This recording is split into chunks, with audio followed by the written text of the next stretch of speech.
Hello, everyone. This is Danielle. How are you doing today? Welcome to the close in the Mastering the Trade trading room.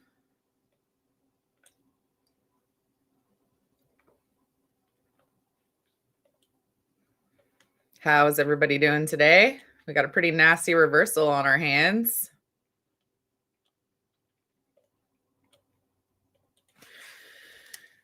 So let me just start off by taking requests. I know you guys have a lot of charts I'm sure that you want to look at. Basically this is it's one of those things where it's like, is it a huge move?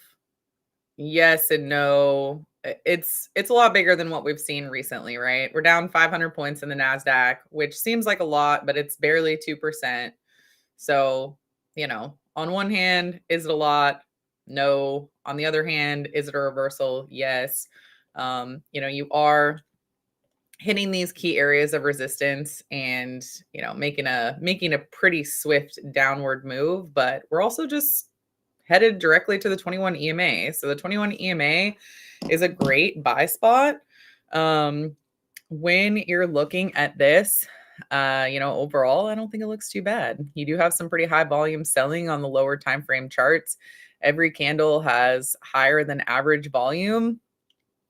So when you're looking at this, uh, you know, definitely have some volume selling on our hands. The question here is just how far are we going to go? When we look at the overnight data here, you can see that we were right about here yesterday. This gray area is the price action when the market was closed. So you can see that we got this big gap down overnight. Now, what was interesting is when the market initially opened during the cash session, we did have quite a bit of high volume buying. So, we had the dip buyers coming in right here. We traded higher and we hit 68.47 and reversed from that level. And at this moment and point in time, we're just basically right down to the cash session low. So, sitting here at the lows on the day in the cash session, this is typically a spot where buyers come in. We'll see if we end up getting a buy going into the close or not. But I will say that if we break this level, I would expect a flush. So because we're sitting directly on a key psychological value at 6,800, and that happens to be not only the low from the afternoon session, but also the low from this morning, the initial low on the gap down, it is a pretty critical level. So, you can see that you did break it by about 5 points. So that low came in at 67.95. So with this, that's the main thing that we need to watch. If you look at the lower time frame chart on the Nasdaq, this is going to be the 5-minute chart. You can see that the Nasdaq did break the lows on the day, so it broke the low of the first opening range in the cash session, but then it also broke multiple lows on the day.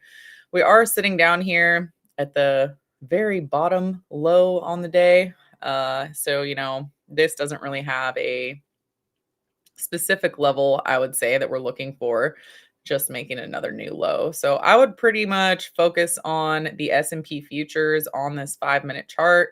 I think that that one's going to be a little bit more relevant in this case, just because of that key psychological value at 6,800. The other things that we want to look for are going to be the market internals. So with the market internals, um, you can see right here that they've been pretty much in a middle zone. So when you have the market internals and the ticks stuck between negative 600 and positive 600, that just means that there's not really any uh, more selling than buying or more buying than selling. So what we want to look for the last hour of the day is always going to be an increase in either buying or selling. So for example, if we break below 6,800 and we start seeing ticks that are down at negative 600, down at negative 800 or below, that's the spot where we would want to get short. I don't love shorting the lows on the day, but in a big reversal like this, sometimes it can still work. So when you're looking at this, I would say this is the most important thing to watch, but right now we're just not getting a signal with it because the ticks are right in the middle of the zone. Another important factor here is going to be the vol spread. The vol spread has continued to trade lower all day. This is the volume up versus the volume down. And so, because the volume is just continuing to go down, it just shows that, well, it's a day where we're selling off. So, if this thing starts to drop off a ledge, again, that would be another reason to short the market. If you look at the put call ratio has gotten a little bit higher. So that is good for longs because what happens is when everybody is long and there's nobody left to buy because the put call ratio is so low, which by the way, it has been, it's been down at like 0.44, which is extremely low. Anything below about 0.65 just means that there are way too many call buyers in the market and it's highly possible that the market turns on us, which it is right now. And that has happened after the put call ratio has been so extremely low. So if we just scroll back a few days, you can see the put call ratio got down to about 0.49. Here got down to 0.55. Right here got down to 0.52. Right here got down to 0.43. So when you have a put call ratio that is, continuing to hit these low levels, it's just time for a market correction. So overall, I don't think that this is that big of a deal. It's just kind of a function of, okay, when can we start buying? Is it time yet? Yes or no? I don't know. We're going to look at some individual charts to see, and we're also going to look at the current positions that I have on, and I'm going to take the requests. So it looks like I have a couple of different requests right now. BMNR. Let me see if I have anything. Netflix on the 30-minute. Any earnings trades today? I don't know. I'll look at that as I get to the second half of the session. I do have my earnings list for you. Let's see. I was supposed to do Charles Payne yesterday, and I got bumped for the D-Wave CEO. And I was like, no, but I had already had all of my notes perfectly written up. So let me pull that one up too. I also wanted to check out what D-Wave was doing, especially since I knew that the CEO was going to be on the show. So let me just pull up my earnings notes for you. Let me see where I have them.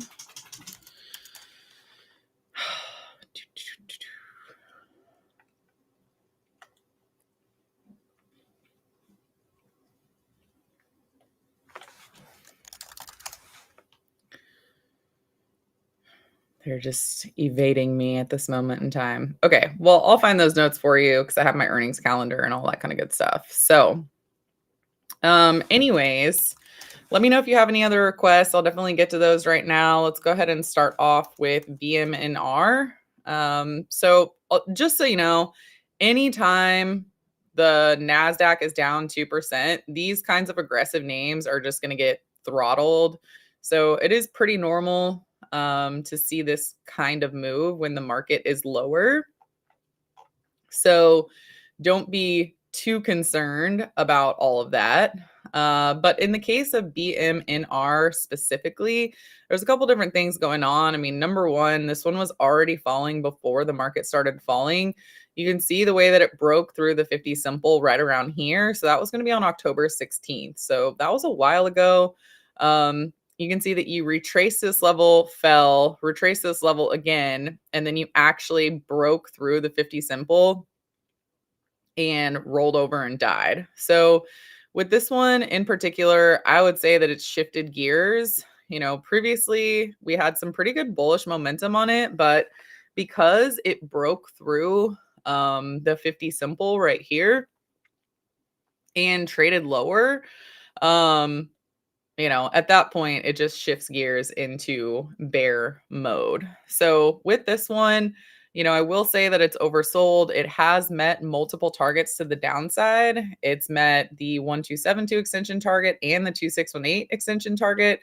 However, this is a pretty bearish candle right here. And then, you do have a lower price target at 34.21. You also have this squeeze. The squeeze fired to the downside. So instead of firing to the upside, it fired to the downside. You have 1, 2, 3, 4 candles right there. And so when you're looking at the lower time frame charts and just trying to decide, okay, is the momentum waning at all to the downside? I mean, no, it's not, because you're down at the lows of the day and these candles have higher than average volume. So I would not buy this. I don't know that I would want to sell it either, just because, well, I mean, get short it is what I mean. If I was long, I would probably take a stop on it. But I don't think I would short it here at this level, just because you have already had a, pretty decent move. There is some more downside still that is possible from 40 to 35. But I feel like the big trade here was the break of the 50 simple. So from 51 to 40, I would have said, you know, I like when I short a stock, I like to short it when it breaks the 50 simple. So that would be the spot right there. Um, Bitcoin is getting hammered today. This is also a pretty good example of shorting something at a key psychological level. So right here, this is the 200 simple. And anytime you break the 50 simple, the 100 simple, the 200 simple, those are major key psychological values. And typically a stock can get pretty hammered at that point. So when you're looking at this, that just, I mean, it just doesn't look good. Once you break a key psychological value like that, and you have a wide range expansion candle, which is a candle that is much larger than the previous candles surrounding it, typically you're going to have to look for a key psychological value level to see if it'll hold. Now, in this case, it's definitely going to be 100,000. So 100,000, if 100,000 breaks, that's going to be the point where it's like, ooh, it's going to be pretty hosed, I would say, because this is the area of support that you have that's really between 90, let's call it 97,000 and 102,000. So if you end up breaking below 97,000, that's the spot where it's going to flush pretty hard. So that's not looking very good. Let me see what other requests you have. Oracle, Nvidia, any critical market news? I didn't notice any critical market news personally. I just think that this is a very typical reversal that occurs after you make multiple price targets to the upside. So we had this great daily squeeze. This was consolidation, ready to break out. We had price targets up here, another price target up here. So these are, the two levels that you needed to look for in order to take profits, right? Those two targets have already been met. And so what's always going to happen in the context of a trend is you're going to get a pullback in the context of the trend. So I think that's what's happening here. I think this is a very normal pullback. I think it's exactly what happens when everybody gets way too long. And I mean, I don't think that it's that concerning. It's not very much fun when you're long and, your positions are getting hammered. But at the same time, I think it's a pretty normal market movement, and it's going to provide the opportunity to buy the dip once the pullback is over. So, that's pretty much what I'm focused on. Sometimes I'll find stocks that I'll short when the market pulls back. I do pretty much like to stick with the trend. So, I don't really short very often, just because in this market, because it's been so strong, we'll get like 1 or 2 days of downside. And so what has happened the vast majority of the time this year is that, if you would start getting short when the market pulls back for 1 day, the very next day, it's just going to rip in your face to the upside. So I don't really like trading swing shorts personally. I will do day trade shorts, like with the 0DT SPX right now, for example. I think we're starting to get some buying. So I might actually put on a long right here. But yeah, I mean, I don't in general really short the market, just because we're in a strong market. Now, when we were in a bear market, yeah, I would absolutely go with the trend and short the market, but that's just hasn't been the case, right? So you watched me on Trader TV Live, by the way. Amazing trader and vibe. Oh, well, thank you. Yeah, I can look at Nvidia next for sure. So what I'm monitoring here is basically just, are the lows of the day holding? You do have a little bit of a head and shoulders reversal pattern on this 5-minute chart. 6,800 is holding, but the main driver is going to be the ticks. So the ticks are really starting to pick up. Um, you know, if the ticks can hit up above plus 600 and actually stay there, that's the point where I'm going to go long. So that's what I'm looking for. I don't want to buy like a one tick wonder that just fizzles out and reverses. So for example, if it goes up to plus 600 and then it just reverses back down into zero and even worse, down into negative 600, you basically buy the high, right? So that sucks. Try to avoid that. It happens sometimes, obviously, but we try to avoid it. So what I'm looking for is tick action that is consistent up above the plus 600. And then preferably if we could get a break of this level up into 68.15, that's where we would really rip higher. So I'm looking at that for a potential day trade. As far as Oracle is concerned, this one has been a huge pain. This is one that I really liked, but unfortunately, sometimes what happens is that the squeeze just fires the wrong direction. Everything that I do is focusing on, trying to identify squeezes that are going to fire in the direction of the trend. And, my 5-star system works pretty well for that.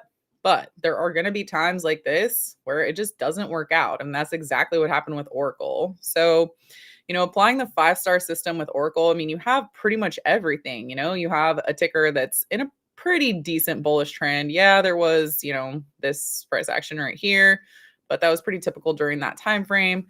You have something that has traded really well surrounding earnings. Like last quarter, you just had this massive high volume gap up. And so I was looking at this squeeze as a buy. That's because it pulled right back into the 50 simple. It started to bounce. It looked like it was ready to go. And then it just hit that 50 simple and just got destroyed. So sometimes this is going to happen. This is absolutely an example of a time where the squeeze just did not go the direction I wanted it to go. And that would be the point where you would just take a stop. So if it breaks the wrong way, you can see that the squeeze here has fired to the downside. That is, squeeze fired to the downside, and I would be out of that personally.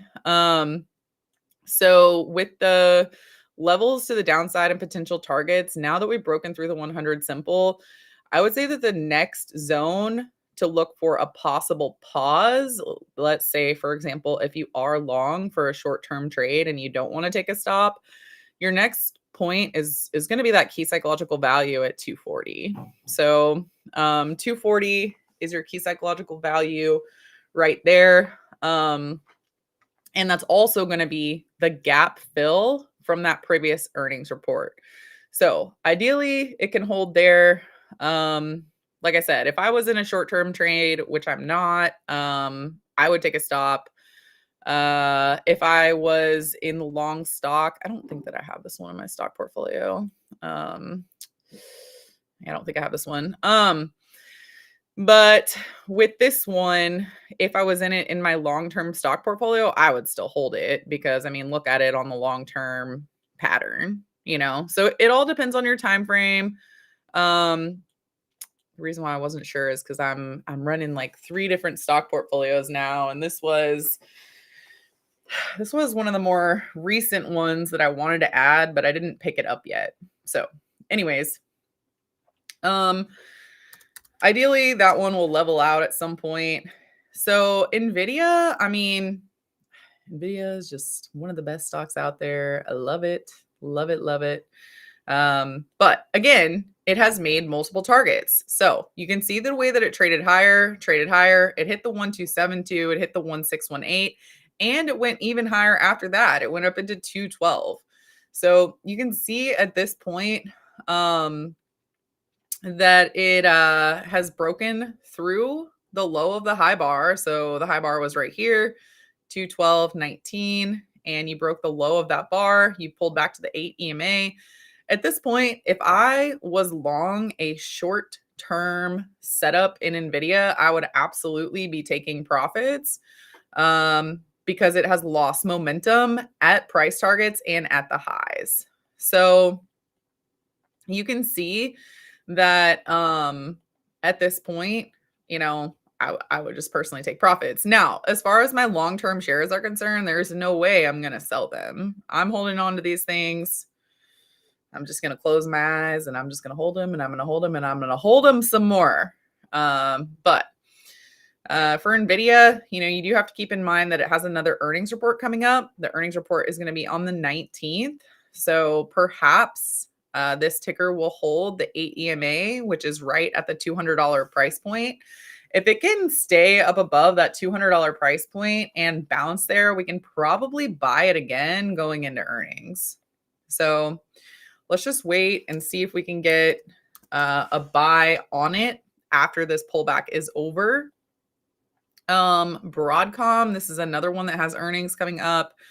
When you look at the pullback here, you can see that it has broken through the 8 EMA and now it's down on the 21 EMA. So 21 EMA buys, you know, generally going to be a pretty good buy spot.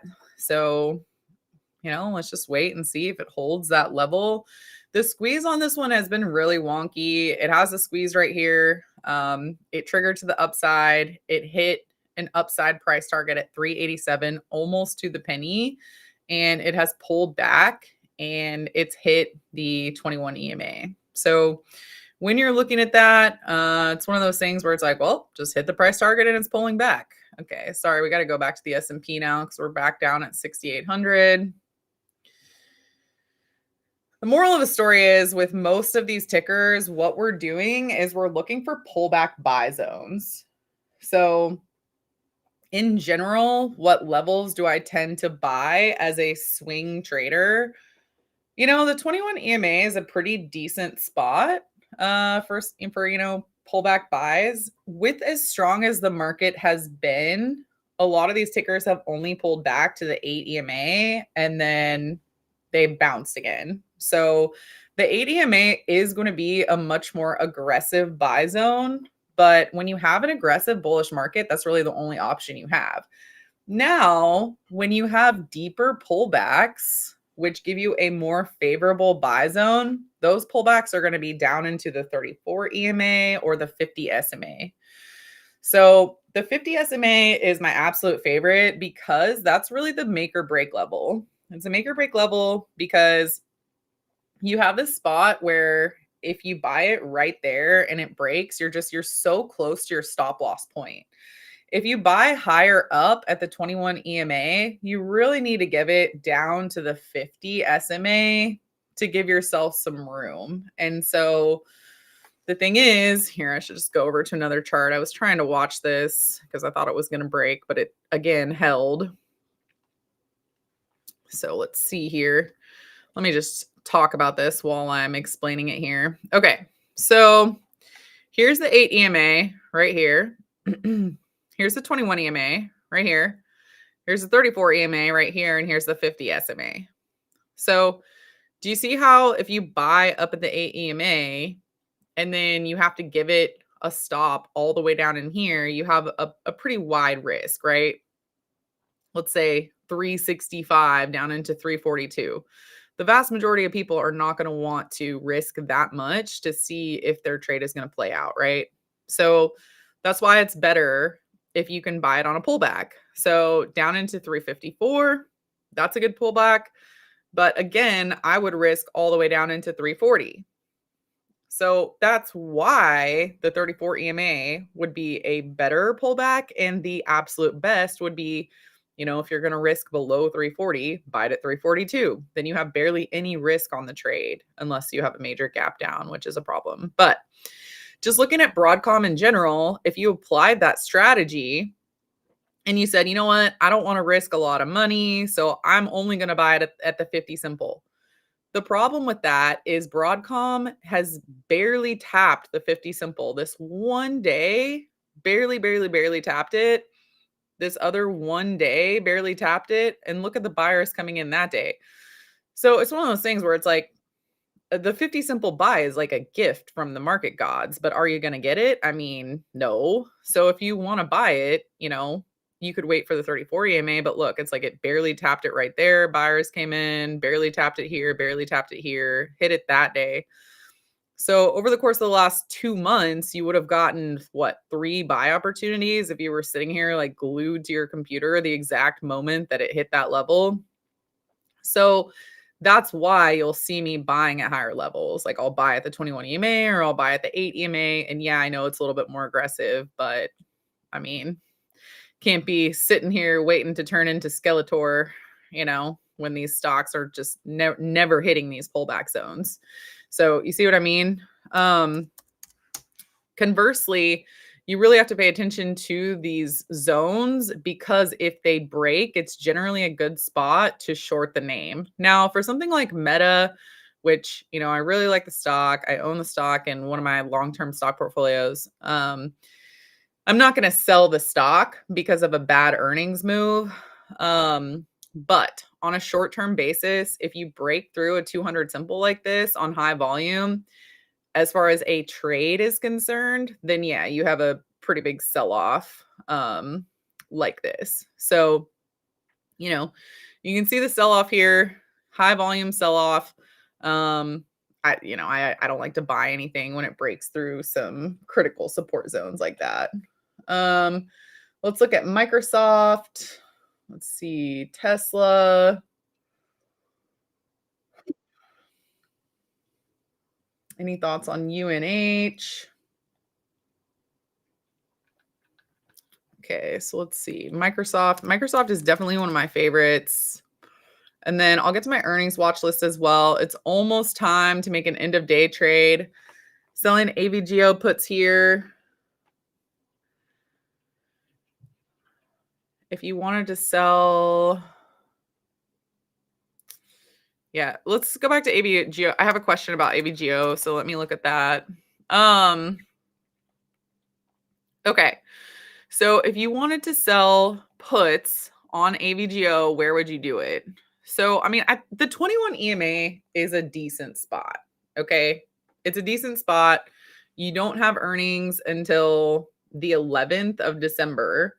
So you have a couple different series that you could work with, right? So, if we just go to our options chain, so let's say, for example, you did the November 21st series and you just wanted to sell like the 350s. So you could sell the 350s. If, for example, you wanted to pick up shares of the stock, you could very simply sell the naked puts for $12. I mean, I think it's a pretty good price point. But then you would need to take on the shares. You would need to take on the shares if it fell below that level and you didn't close out your put.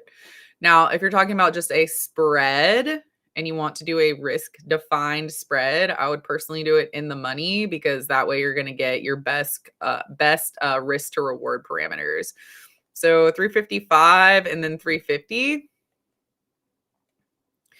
So with that, you're looking at about a $2.17 credit. So obviously it's going to reduce the credit if you're selling a spread versus just selling the put itself. But then that way you don't have the potential of being assigned the shares without protection. So, yeah. So, I mean, I like this idea. I like Broadcom. Right now, I own Broadcom in one of my long-term accounts. It's one of my top holdings. I also still have the 2X ETF in this account. So I'm personally looking for a spot that I can buy 100 more shares of this one. 34 EMA looks pretty good. You're down to $53. I still think this thing is headed up to $400 a share. I think it just fell a little bit short. I mean, I love Broadcom. This is also one of the best Phoenix stocks too. So, people come in and buy these names like left and right once the market starts rallying. So I'm not that concerned about it. ALAB, Tim, and Upstart earnings today. Yeah, so I found my list that I made for Charles. Let's just go back to that. Okay. So let's see. We have bullish picks, Light, TEM, Uber, Hood, Tesla, AVGO, DDOG, and Iron. So this was based off of the research that I did on Sunday morning. So definitely always have to update it, but based off of all of the research that I did, I mean, it takes me like 3 hours to do all of this. So I use stock charts. They have an earnings calendar now, which is really helpful because it doesn't have any ads or anything like all the other earnings websites. And then I basically just made an earnings calendar. So let's see, today is going to be the 4th. So these were the ones that reported yesterday. And then today we had Cyber, LDOS. I mean, you can obviously read this. Maybe I should make the font bigger for you. It's kind of small font, is it not?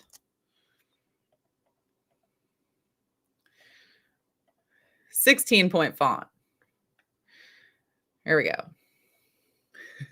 Easier to see. Let's see what we have here. So we have AMD, ANET. Let's see, that's today. Apps, BYND, John Deere. Light is one that I feel like looked like a really good potential short squeeze. This one also looks like a really good potential short squeeze. RVLV, SMCI is a potential short squeeze too. Tim looks really good. Now, I'll tell you, with these short squeezes over earnings, the thing is like you don't know for sure that they're going to short squeeze. So, I mean, you can just wait and see if you get any actual short squeeze and then trade them tomorrow. So we could do that, or we could sell some put credit spreads in them. Let me just go ahead and look at each one. But basically, after all my research was done, these were the ones that I picked out. So CIFR, apps, 8% short float, Light, 15% short float, TIM, 23% short float, RBLV, 17%, Lemonade, 26%. EOSE 30%, Duolingo 10%, SEZL 21%, and IREN is 21%. So those are the main names. I found, yeah, it's definitely more risky for sure. So the reason why I liked this one is because you have this nice bullish pattern. But then, this is interesting. Sorry, I just pulled up a different chart whenever I flip grids. I want to go back to that one. Remind me if I forget. QBTS. Okay, Tim. So anyways, the reason why I like this one is because it has an overall bullish pattern. It has a squeeze. It's right on the 50 simple. And you can see that most recently it had a breakaway gap after earnings. So typically when you have a breakaway gap like this, that is the start of something new. So these are more risky plays when you come and trade a ticker like this. It's like it's losing money. Even though last quarter they lost less than expected, they lost less than expected the quarter before that. They lost less than expected the quarter before that. So it's like we're trending higher, but it's not like it's, profitable. When you look at this, I mean, I feel like it's in a pretty decent spot to just sell put credit spreads. Yes, it is a more risky ticker. If you look at the earnings hot zone stats, you can see that the post earnings 8-day average is about 7%, which is pretty good. So what that means is that you have this time frame after earnings where you have, rallied on average 7% during that 8 days. So it's like if you sell a put credit spread, is it going to go higher afterwards? I mean, you have like a pretty decent statistical chance that that's going to happen. So I do like that idea. Let's see, is that? Yeah, so it's after the market closed today. So let me just go ahead and look at that.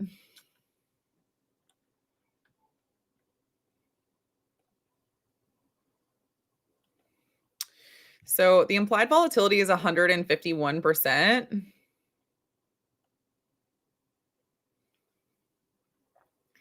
And then we have the strike here at 85. And yeah, you have decent volume here. The expected move is $7.90.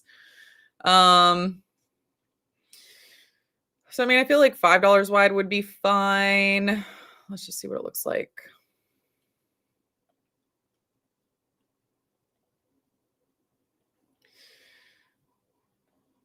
So you have, if you sold the 85 strike and bought the 80 for protection, you get a credit of $2.12, which is really not bad.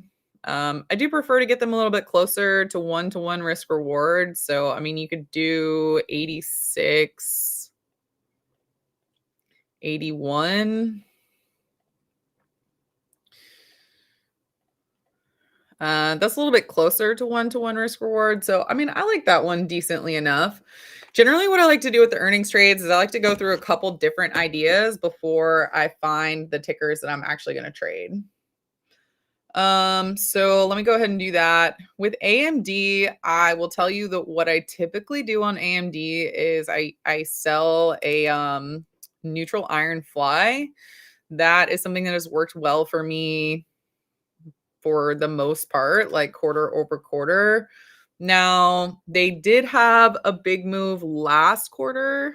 Um, if we look at this and we say, okay, there's a, $14 expected move here.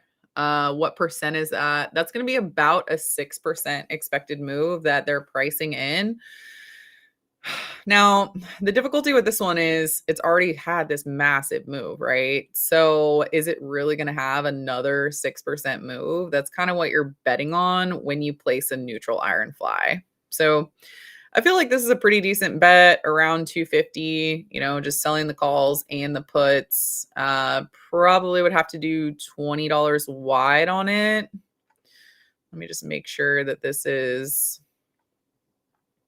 I don't like how Thinkorswim started putting the number here for the EPS estimate because it wasn't there before. And before that little green number would pop up, um, you know, when they actually reported. So that's how you could tell if they reported or not. But now they just write that estimate there. So I don't know if anybody knows what I'm talking about, but I always just want to double check. You always want to double check when the actual earnings report is because you don't want to, make the trade at the wrong time. So I'm just going to save this idea.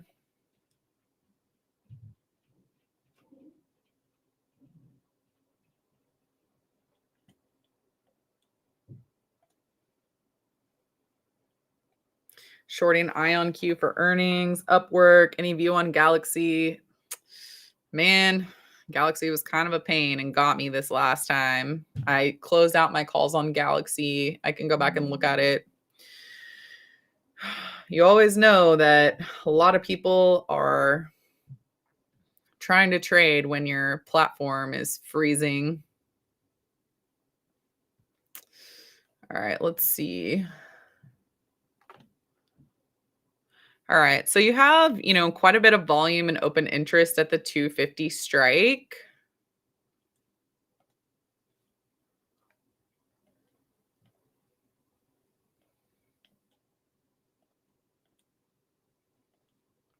So the reason why I like doing stuff like this is because you're selling premium and what you're doing is you're just betting on the ticker staying in a range. It already moved 3% today. It's right near a key psychological value. You have a lot of volume and open interest here. And the most important thing is you don't have a lot of risk.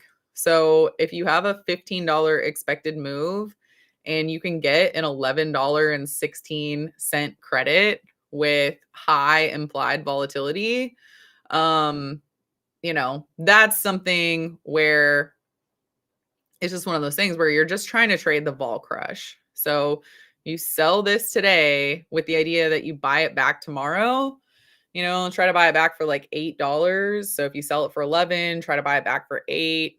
And then the most important thing is the risk that you have on the trade. So you only have about $380 of risk on the trade because of the $15 wide credit.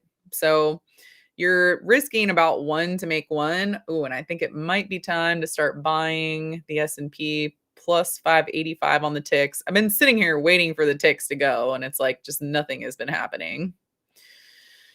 We could also do this a little bit wider. It has a little bit more risk. So if you do it $20 wide instead of $15 wide, your risk is going to be a little bit higher because you're going to have about $6.70 of risk per contract. Um, but let's see here.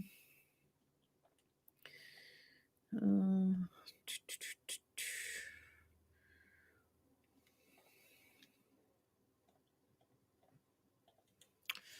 so for one contract, you'd have about $384 of risk. It says the max profit is like $1,000, but you would pretty rarely get the max profit just because I don't usually hold these into Friday. I just sell them today and then I buy them back tomorrow, like at the market open. So I'm going to do that one. I'm going to post that one in the trading room to open. This is a neutral trade for AMD earnings. The idea is that I'm selling the juiced up options premium before earnings, and I want to buy the Condor back tomorrow for around, let's call it $8 to $9. If AMD has a 1.5 or 2x move, then I will have to buy the spread back at a loss. The max loss is $384 per contract.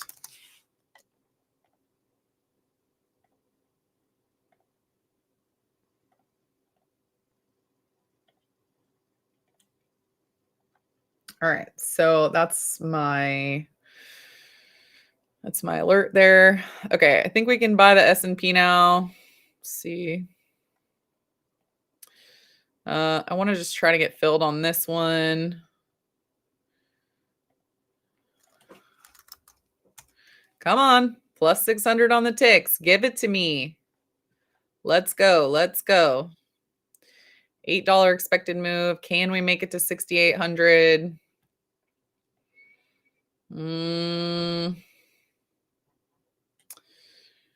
16 minutes remaining. Plus 600 on the ticks.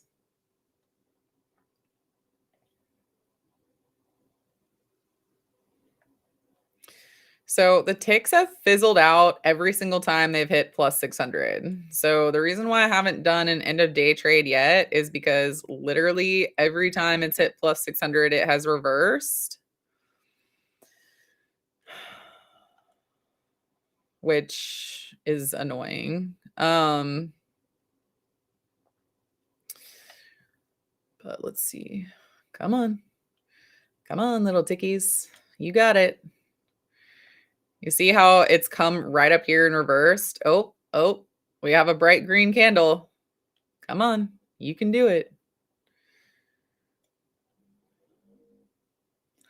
So we have the vol spread that's just continued to go lower, which is bearish. But we have a green candle now. I'm pretty close to pulling the trigger on this. If it can just pop right, okay, I think I should try it. If it can just pop right above this high, it should go. Come on. Come on. Let's go.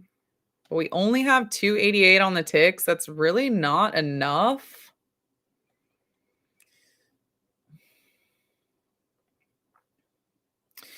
So the risk you run is just, buying the high, which is annoying. But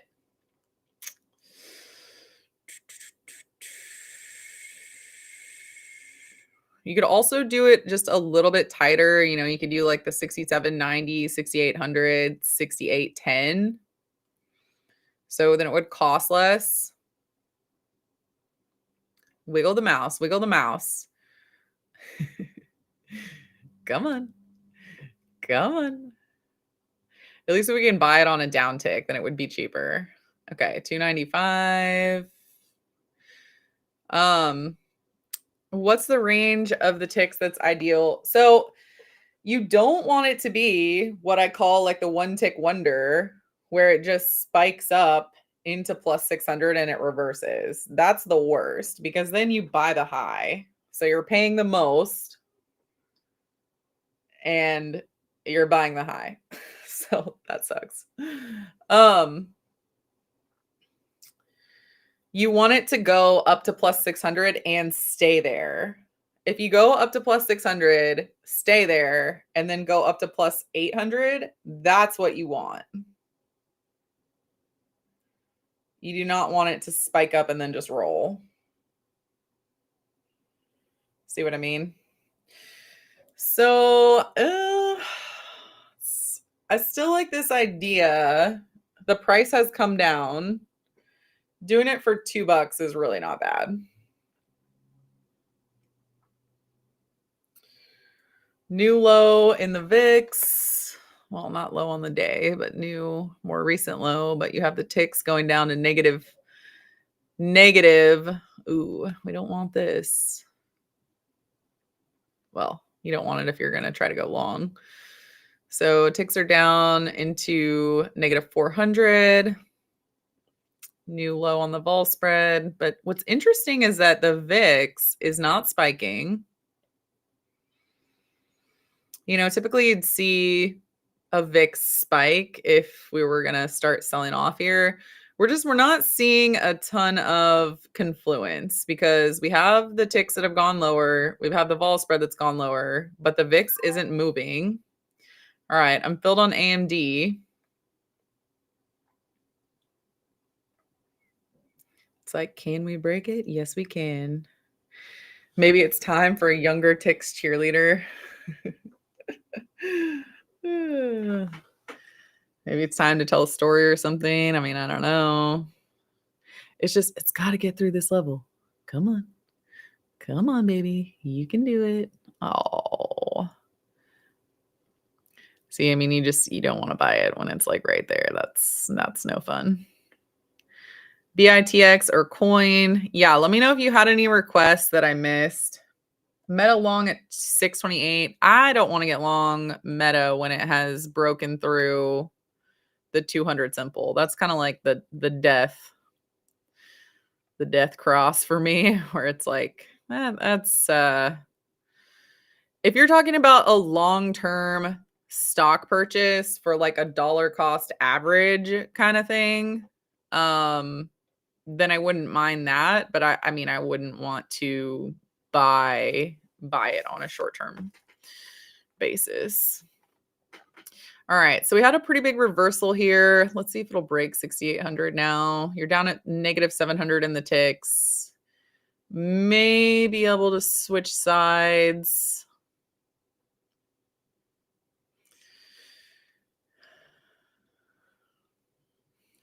Doesn't appear that Henry and John are doing anything with the end of day trade. Come on, Henry, where's your trade? Okay, if it's gonna break, if it's gonna break 6,800, that's where it's gonna flush.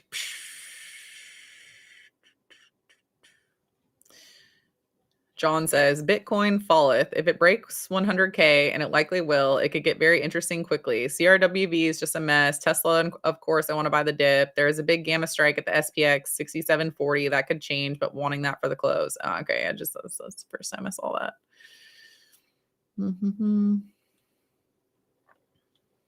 All right, let me go over any of the additional requests that I have.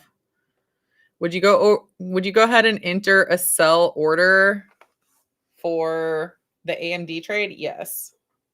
Yeah, you can definitely go ahead and enter a sell order for that. I was still trying to decide if I was going to do something with this for the last 10 minutes. It's just pretty range bound, guys. There's a ton of open interest here at the 6770 strike. Let me see if I can respond to the rest of these questions. So Galaxy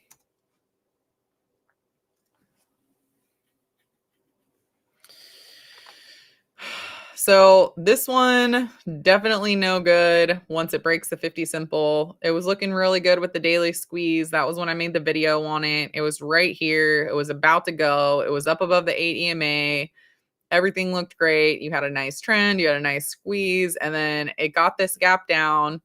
Typically when a stock has one gap down, I don't usually do anything different with it. But then what happened was the next day it gapped down again and then it broke the 34 EMA. And once it breaks the 50 simple, I mean, it's just like it's dead to me. So the break of the 50 simple, no good. Squeeze firing to the downside, no good. Um, so I had to take a stop on that one. I lost money on Galaxy. I took the stop like a few days ago. So I don't know exactly where that was. I think it was maybe this day when it gapped down. But I'm out of that one for now. SoFi.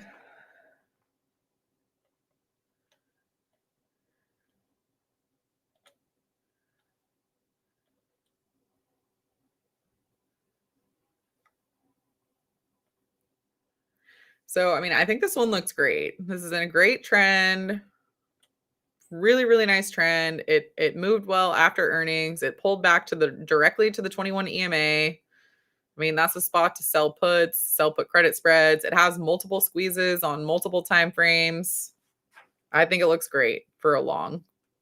It's down 3.5%, which, I mean, it's not a little bit, but it's also not down 10%. And it's down in the context of the trend. So I'm not really ready to start buying this dip yet because there's been no sign that the dip is done dipping. So usually give it 2 days before I start adding a bunch of longs, but SoFi looks like a great one to add. Let's see, ARM. So this is one that I've been buying long-term shares in one of my kids' accounts. It has a weekly squeeze. I think it has a lot of really good long-term potential. It hasn't really done a whole lot recently, but let's look at the earnings grid.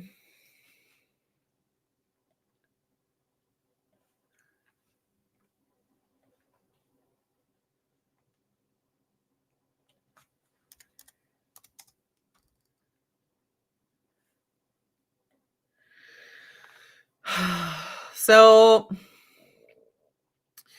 this is a little tricky when I don't love it when I have a ticker that I like it on a long-term basis, but yet you can very clearly see it falls every time after earnings.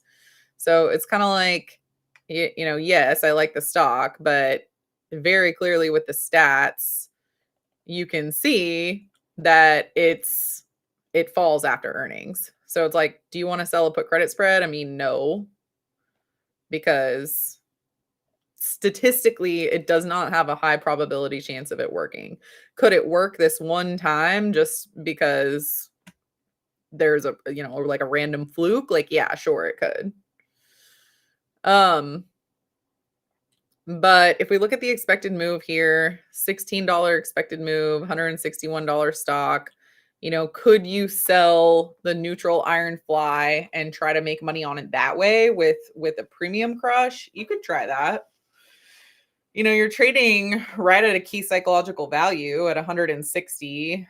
The moves recently 9%, 4%, 6%, 3%. I mean, that's within a 9% range.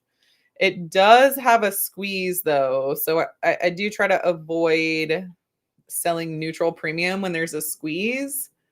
So there's that. But I mean, I'm still buying the stock, holding the stock.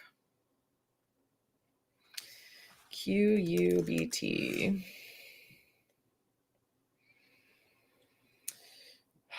And I wanted to go back and look at D-Wave too.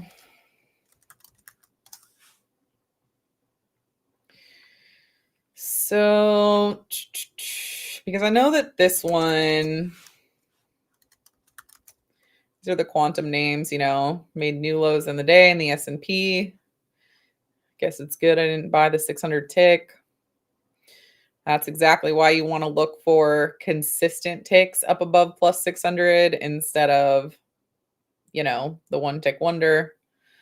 So for this one, I know Charles had the CEO of this one on his show yesterday. So I was a little interested in seeing, how that would react after the fact. I mean, it was down like 10% yesterday, and then it's down like another 10%, 11% today. So that's no good. I do, I like this name overall.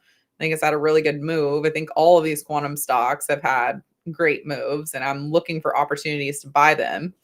The issue with these names, though, is just that when they fall, they just get hammered because they're just so volatile. And when the Nasdaq gets hammered, I mean, they're going to get hammered like 3 times as much. So, I think QBTS still looks pretty good. It still has a potential for a short squeeze coming up.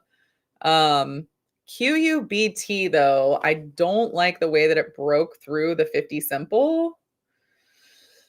So, again, when a stock breaks the 50 simple, it's usually not a very good sign. It's coming down at this point to the 200 simple. So let's just see if it can hold there. And then the main thing with this one is going to be earnings. So with this stock in particular,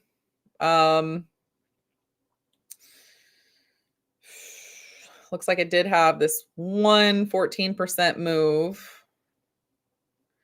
Don't have a ton of history on it, but I think we're just going to have to wait with that one until earnings to see what happens there.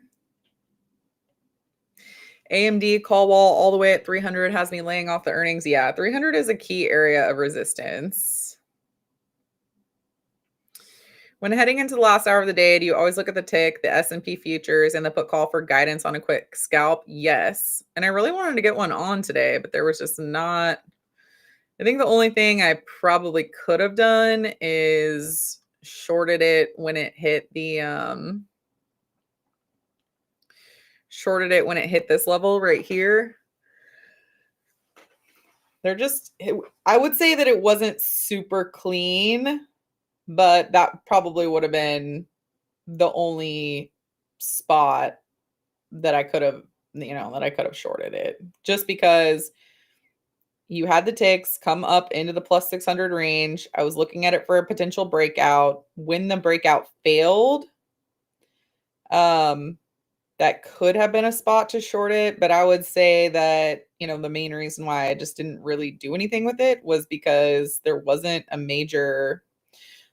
lot of confluence. You had the ticks go negative, but I mean, it's not like the ticks were getting hammered. When the ticks are at negative 600 and staying at negative 600, and the vol spread is dropping off a cliff and the VIX is making a new high, like that's an obvious, okay, let's short it, guys. When it just kind of hits there and it's just, it's a little weak, but it's not that weak, and all these internals are just pretty much stable. It's one of those things where it's like, yeah, maybe you can get a few points on it, but it's just not super clean. So sometimes it's better to just save your money, if you don't have anything very clean. Do you trade on a 1 minute time frame? No.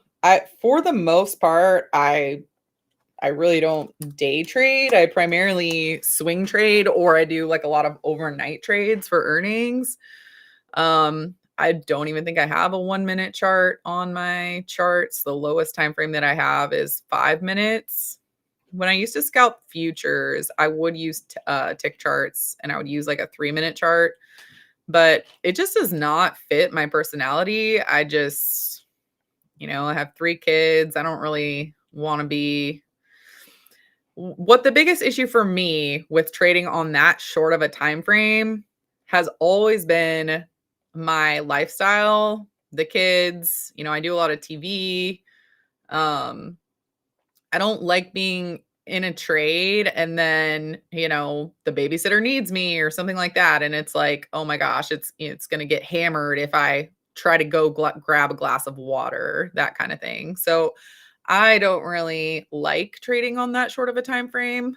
Um, the last hour of the day, I will day trade for sure. The last 30, 45 minutes, but even those trades they're like 30, 45 minutes in length. They're not like a 5 minute in and out usually.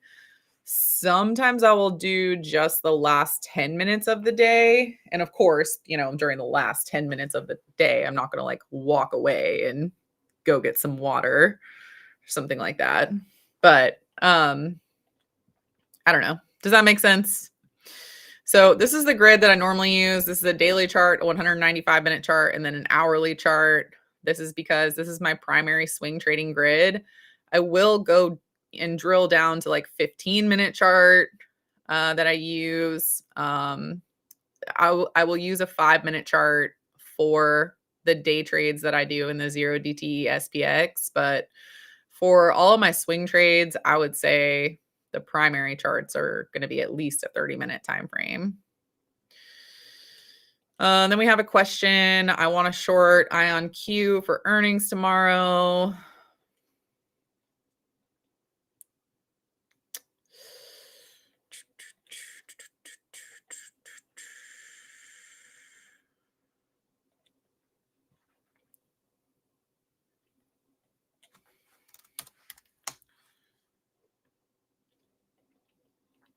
All right. So whenever somebody asks me about that, I just look at the stats. So, how often is it up after earnings? How often is it down? What is your percentage of probability, what is the likelihood that you're going to be right? So in this instance, 3 out of the last 4 quarters, it's traded lower. You also have a head and shoulders pattern. You have a break through the 50 simple.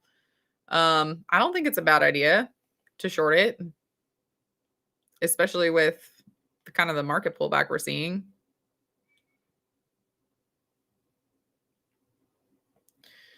So, break through the 50 simple. The thing with earnings is obviously you never know what their report is going to say. So just always make sure that you control your risk. Is today a good day to add to a long-term SPY or wait for a bigger pullback? It just depends what is your strategy. If it's long-term buy and hold, I think it's fine. If you're trying to do like a 2-week swing trade, then I would give it another day or 2, just because when you have one down day, there's usually a second down day that comes after the first down day. But when I'm buying long-term stocks, I'm not that concerned about, is tomorrow going to be marginally better? It's like, who cares? You're in 10 years, is it going to matter if it was $3 difference? So for Upwork, great move, great earnings move. This was up 13% at the market close. It was up 20% overall. So this is a potential short squeeze, and it has the squeeze right here too. So it looks like a nice target would be $20.54. Actually, let me make sure that one still has short float.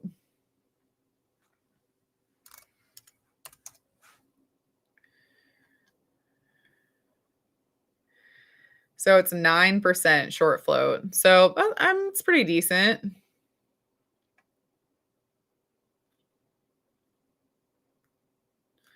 Is it possible for you to share your toss grid without the premium indicators? Yes, I have a grid that is available for the trading room. So for anybody who's a trading room member, I have a shared grid. And so for anybody that signs up for the trading room, if they sign up for the trading room, then they get access to my shared grid. If Lorna's there, Lorna has the link to it. So it has my tools on it. Um, has my candles on it, has my VZO on it. It just doesn't have the Squeeze Pro. So let me see if Lorna posted, and if she doesn't post it, then I'll find it and I can post it for you. Short on Intel. Yeah, I mean, I can see that. You just had this massive move higher, reversal, break of the low of the high bar. You have the break of the 21 EMA. The next price target would be 35.63 and then down at 32.76. Let me go back to SPY. Thank you. Mirza posted the link to my Thinkorswim grid in the trading room. Come on, where spiders?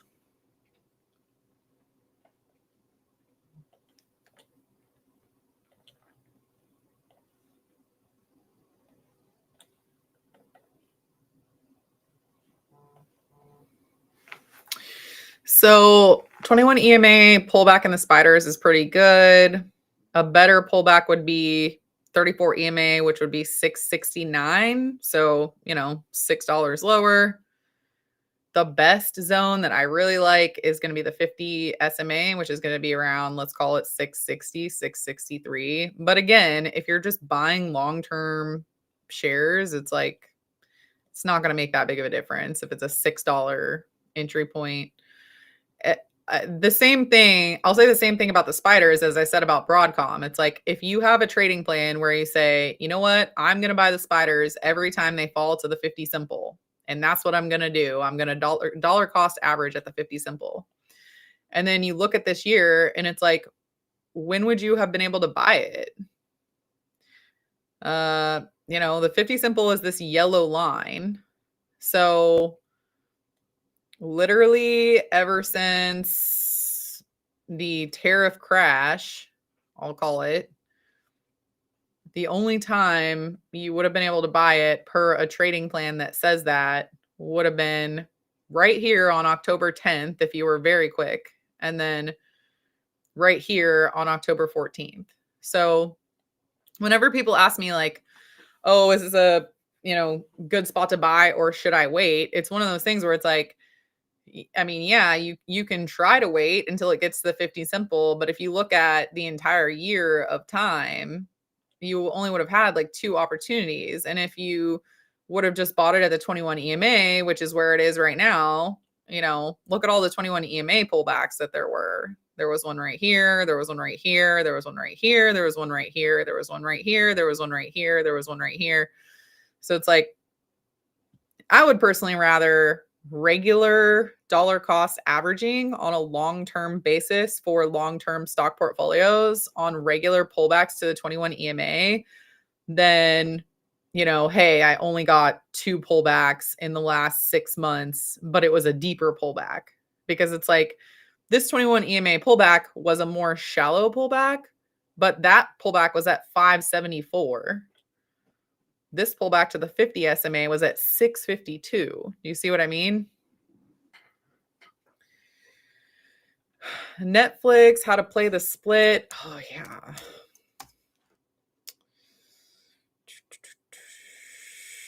When I heard about the Netflix split, I was so excited. It's just so much easier to trade these Mag 7 names when they're at a lower price point, just for a variety of different reasons. I mean, they have the more volume in the options market. The spreads are smaller. You can get a lot smaller trades. Less investment is required. I also generally love trading a rally going into the split. That's something that I always try to do. So that's fun too. In this case, though, it just isn't setting up. It had a squeeze that fired to the downside. It failed. It failed after earnings. It rolled over 2 quarters in a row after earnings, not just 1 quarter, but 2 quarters in a row. So when you have a ticker that rolls over 2 quarters in a row after earnings, that is just not good. So that turns it into the earnings destruction setup where it goes 1 tequila, 2 tequila, 3 tequila floor, where the next quarter it's just set up to get absolutely destroyed if it falls again. So I don't love that. I don't like how it's below the 200 simple. It's really, really difficult to trade a ticker going higher when it's below all of this resistance. So I don't think I'm going to trade a rally going into the split. It just doesn't look very good, to be honest. So I think I'm just going to have to avoid it. How did I not make it to Tesla?